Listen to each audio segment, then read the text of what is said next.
Hello, everybody, and welcome back to Hour 3 of the new Mass Effect game that we have going on here.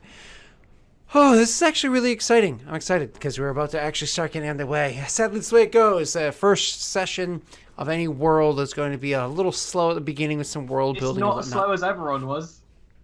Ep.1 was like 2.5 hours of setting. God, and, I had to explain. God, Ep.1. At least Mass Effect, there's a lot of video games to support it, so I can just go. Those Omni tools? Fucking Google it. But you've probably already played the video game. With Ep.1, I'm like, I have to explain every detail, right? The socio-political landscape of the fantasy land. What was that? Never mind. Oh, I'm sorry, I just didn't hear you. Sorry if I ruined it. I literally couldn't hear you. You ruined a lot. So, all right, so moving on. You guys are on the ship, making your way. You were, of course, in the Sol system. Your characters didn't come directly from Earth.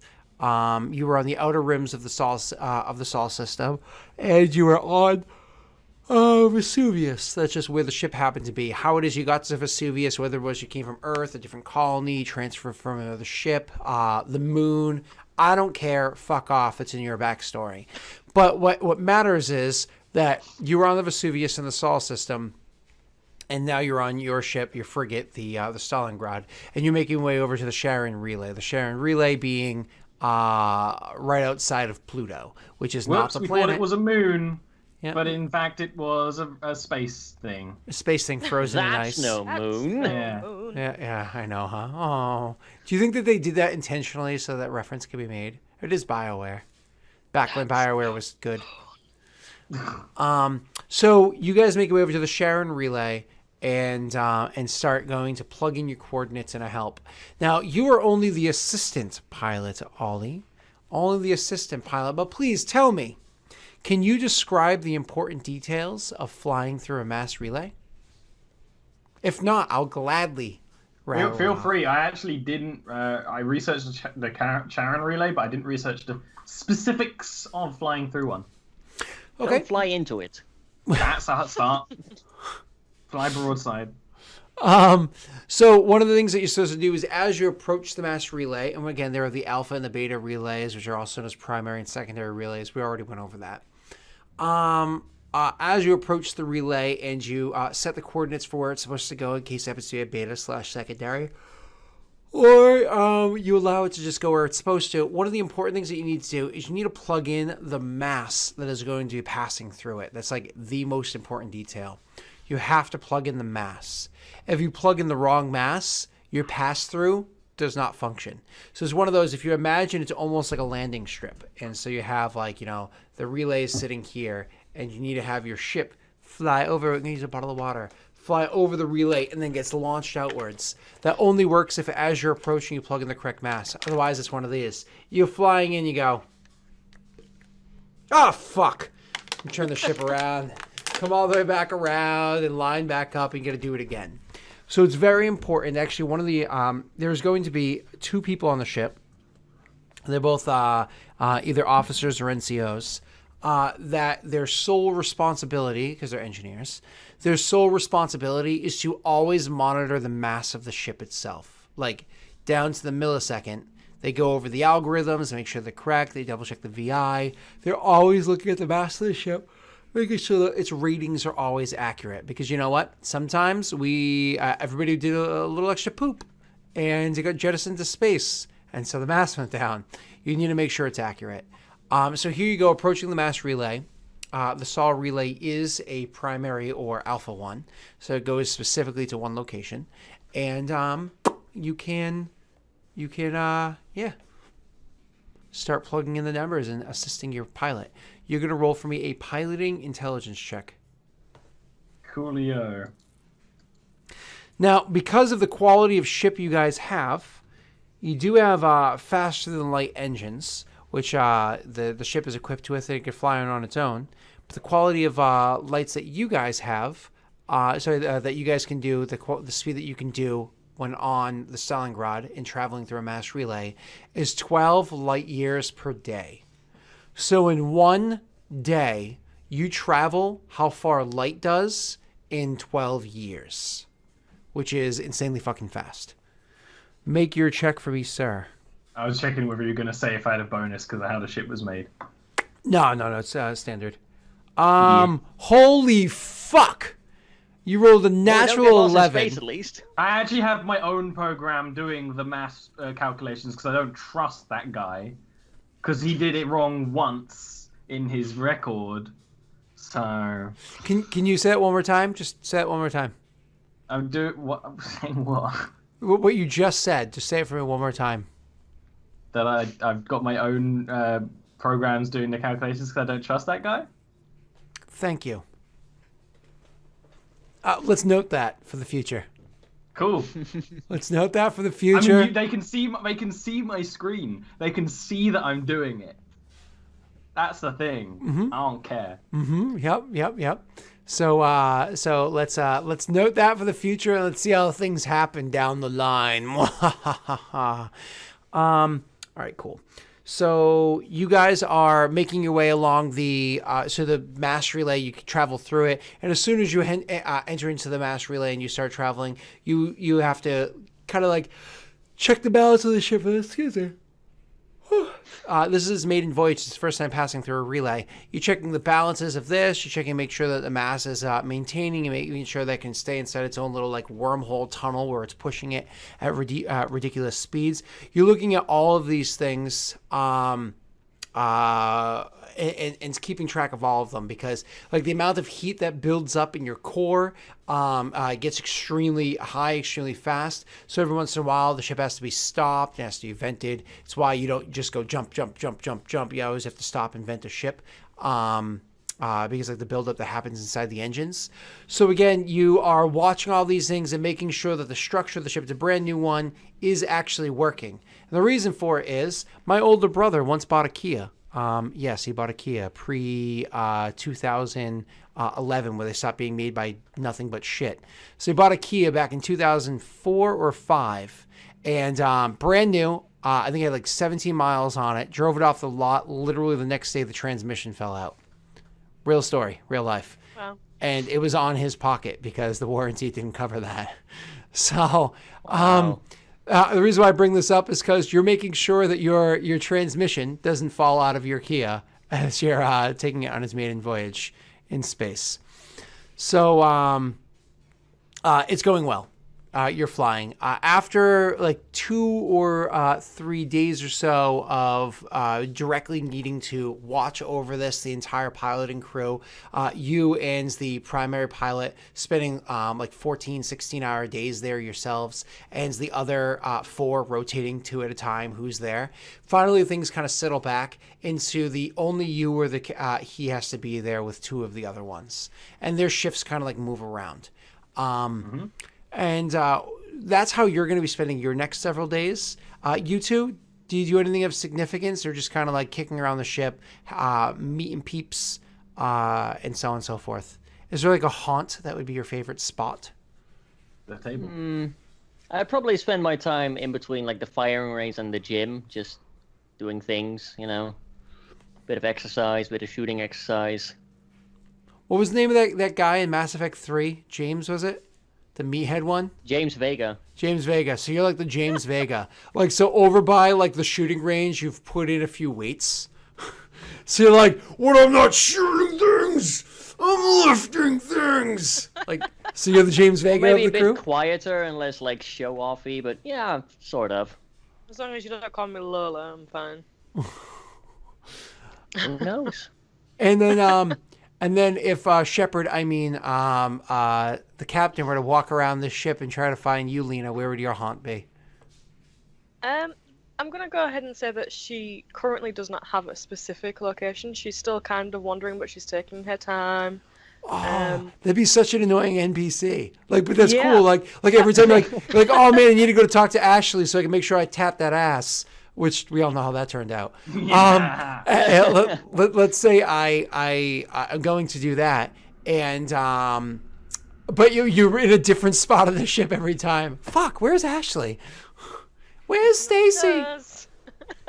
The darkest spot on the entire ship. But there's have I a usually request. always go wherever my sniper is. Just to make sure. Well, that's the that is where the whatchamacallit is, the locker, the weapons locker. Mm-hmm. So only the bigger ones go there. Yeah. So go ahead. Yep, to and from there. Okay, and then where was your quest, Ollie? I'm sorry. All right. Could I, when I'm not piloting, or when I have someone else to do something, try and grab as much extranet information about Planet Trident as possible to send to these two? Sure. Yeah. You're Electronics or something? yeah. You can definitely grab it. You don't even have to grab it off necessarily extranet, because the fact that it is a human colony. It would have files on here, yeah. Yep. Well, You I would have they would have progressively been getting intel from me. So like after the first day, it would be like, okay, here's the files that are already in. But they wouldn't come with any like text to explain it. Just like, here's the Alliance files on Planet Trident. And then like next day, it'd be like, here's the like Yelp reviews of Planet Trident being like, just it goes from official documents to less and less and less official. Whatever squeak of vaguely relevant information on there. I got there. Is it possible to mute the notifications that, oh, you got this thing from Navy Boy again? You mute it, it gets unmuted. Navy boy. You mute it, I force unmute it like the next day. Is Well, it possible? You just hear a that- loud groan out of the corner of the ship one day. It's like, ah. Well, so that's funny. The reason why you can't properly mute it is because yours is a rather standard issue Omni tool with a weapon involved into it, whereas Lena might be able to make an actual electronics or decryption check to mute the thing. You're about to say something, Rookie. It's too annoying. I can always just stab him, so it's a decent trade-off. Yep. Is it possible that Lena would know information about Trident already after her 10 years of service? I would say that you would know some bits about it. So Trident was a colony that was established by the Alliance military, because every original ship, the Alliance didn't exist at the beginning, but it very quickly came to fruition afterwards.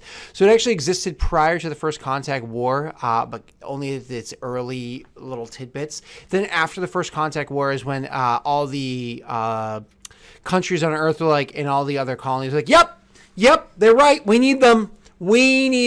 Everybody together. Yep, good thing. So the Alliance is still rather new itself. So when I say you've served in the Alliance military for 10 years, you've served as a military force to one country or whatever the case it may be that eventually got subsumed into the Alliance along the way. Or maybe you were actually part of the little fledgling Alliance at its inception. That's up to you for your backstory for where you want it to be. However, Trident was part of one of the big original expansion push-outs. It is an amazing planet that's 95% salt water, which is incredible. Its gravity is almost Earth at 1.1, and it was founded 20 years ago in 2144. The important thing about it is because it's actually a really nice planet, it is beautiful there. You have every bit of real estate is an oceanic real estate. It's a whole bunch of little islands and whatnot. You can kind of think of, I can't remember the name of the planet, but Star Wars, it was what the hell's... Scarif? Huh? Scarif?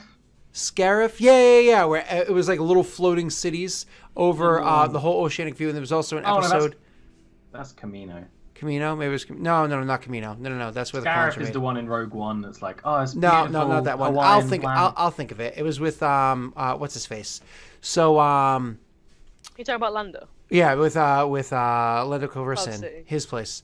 So or there was an episode in Firefly where they had a very similar thing, floating cities over Yeah. a whole oceanic place. So they have those in this location as well because it's so beautiful. Originally, a colony was made there, but very quickly, once the beauty of it was found, all those bits of land, people would be like, yeah, I'll buy that from you. Oh, you got it for how much? I'll buy it from you for 10 times that cost. And people like, I'll take that. And very a pleasure quickly, world. corporations came in and just bought, and extremely wealthy people came in and bought all of the land and all of the chunks of area. So it's a predominantly human world. It's a human world. Other races will come and make trades and whatnot, but it's predominantly corporations and extremely wealthy that exist here. And because they're not on Earth, they don't have to follow Earth's laws. And they no longer look to the Alliance 100%. Like, they still pay their dues to the Alliance for, like, protective services, but they're not as open with the Alliance as other colonies have been in the past. So there's some colonies that are like, we are 100% dependent on the Alliance. We report everything to them. They station people here from time to time to watch over us, and there's always a ship in the area. Then there are others that are like, yeah, here's like your protection fee. Get out of here, you mobster. And that's more of like what this one is. So the super wealthy and the corporations are here is what you would know. Okay? Long-winded version. You were going to say something, Ollie? No, probably not. Maybe. I don't know. It was a while ago. You were Googling the extranet. One of the things that you would find out from the Alliance as to what it is here. On top of the fact that corporations are here and it's super fancy and pretty and whatnot, for actual industrial work here, they have found that there are valuable minerals on the ocean floor. So they'd be able to collect like things like iridium, uranium, and a specialized dust form of EZ or that's what he was looking for. Or element 0. Yeah, looking for some EZO. Yep. So there is a dust form of that does exist on the planet. Now, the best part about it is all those things are only under the ocean. They're not even on any of the islands. So there's zero industrial work that they have to deal with. Submarines go in, go down, do what they need to do, and nobody has to look at them. So, okay, cool. In the pinged messages, like the vague information about EZO mining is definitely circled a few times because he's like, that's important. If you don't know it's important, he's trying to make it clear that it's important. He knows a thing or two about EZO. He's an engineer. Mm-hmm. Absolutely. Here's a quick question. Do any of you know anybody who has been discovered to be biotically enabled? I think Rockwell would, because it's one of those rare things that engineers fixing engines sometimes get it, because engines kick up EZO dust, and it's probably through that he knows at least someone who was like carted away for that and then probably never saw them again. Probably not a biotic. If they got it later on, they would be able to be tested for certain things, but would not be able to have refined biotic ability. Exactly. They wouldn't be like a level 1 biotic with a reminder that in this year of the setting right now, but only the L1 implants are out, and so for a year now. So literally for the past year, humans being able to lift things with their minds or move things with their minds has actually very different than that, has only existed for a year and in a weaker form. Okay. So you guys are making your way through to the, as I said, Hades Nexus, Hoplo system. So once you finally pop out of the Hades Nexus into a system nearby, you then have to hop into your FTL. So you guys, go and find a magnetic field to dump your engines into. And then you line up and start jumping faster than light over to the Hoplo system. And then once you're within the system, it's pretty quick to find yourself to the actual Trident planet itself. The whole trek does take time. Luckily for you, and I know there were jokes about this before, Rick. Luckily for you, there are large stores of food and water. There's no coma-induced survival methods, and no contemplating cutting off your own arm to eat it because an android's eating all the food like a douche. So, nothing like that. You see a visible sigh of relief. Yeah. So you can make your way to. You guys are making your way finally to the actual planet, to Trident itself. Now, one of the things that does get reported to you, Ollie, is that this planet kind of has a rule when it comes to landing here. If this is like industrial type of landing, there's a specific area of the ship where they can come into orbit and make their way underwater without being seen by anywhere else. Sometimes in the right weather, if they come in a certain angle, they can be seen by a couple of the properties, and those properties have far less value than the rest of them because of it. you being a military ship, you don't have to come in that area, but it is still expected that you're going to go low profile, which means that you're going to fly preferably above cloud line if there is a cloud line, and just try to stay out of view in general. They don't want to have to, like, the sound of a ship flying by is just nauseating and upsetting to them. And definitely the look of an Alliance ship, like that could totally ruin somebody's brunch. So, you go bringing the ship in and it's doing exactly that. Roll for me. Again, you're the assistant, not the primary. Yeah, it doesn't matter so bad if I completely fuck up because there's someone else to fix it. Would you toss in your recommendations to the primary pilot and the captain for what your for your course of landing? I would say go underwater because we are more interested in the industrial area. Well, you're interested in the trade, not the industrial area, and this ship isn't. I am more interested in the industrial area. He said we, but he is more interested in the industrial area. Do me a favor, roll for me a pilot intelligence check.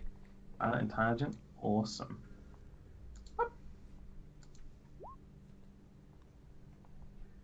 Fucking amazing rolls, Ollie. That.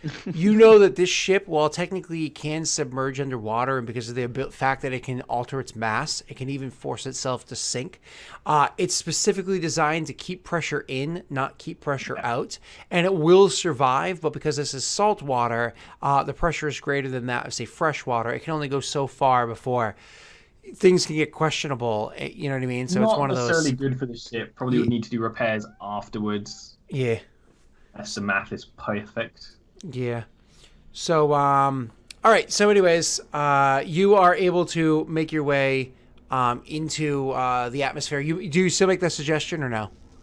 I make the suggestion, but fully explaining the possible downsides. Make for me a talk charisma check, but make it for me with a -2. Could I make command because I'm going through command? Yes, you may. Chain. Yes, you may. Yeah, it's not all. Command isn't always downwards. Mm-hmm. Fair enough. But still, don't forget the -2. Oh, -2. Mm-hmm. I explained my case. You explain your case. The captain turns to the other pilot to see their opinion.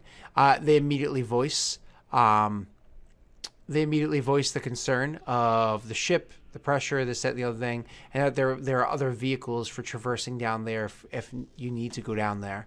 And so he just kind of, like, literally waves aside the suggestion and listens to the pilot's suggestion, which is to, because you're there for diplomatic purposes, to take the ship in over in the area where only industrial ones are supposed to go, and then just kind of stay out of sight along the way. And he agrees to that one.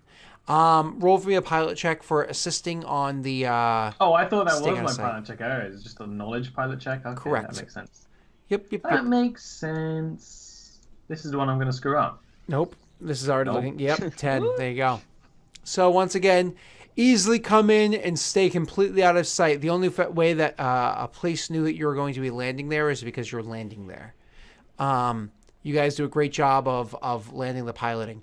One of the things that's noticed is there are very often does the primary pilot of the ship make little mistakes that you're constantly making adjustments for. So you can see that the way that they're going in, and so you like send in very different coordinates or course of action and send it up his way, and he looks at it and sees clearly based off of like the it's not like you just straight read numbers, that you do that as well. You can also see like a virtual display of trajectory and how it's going to play out. And more often than not, he's been accepting your adjustments than denying them. So it's very clear that you know what you're doing, at least as a co-pilot. I have experience landing in these kind of places. Yeah. So one of the cool things about coming in the way that you did is that you guys, so again, like as I said, you need to exhaust your engines from time to time. There's only 2 places to do it: inside of an atmosphere, or inside of a conveniently designed magnetic field. So more or less, as soon as you break into Atmo, your ship effectively farts.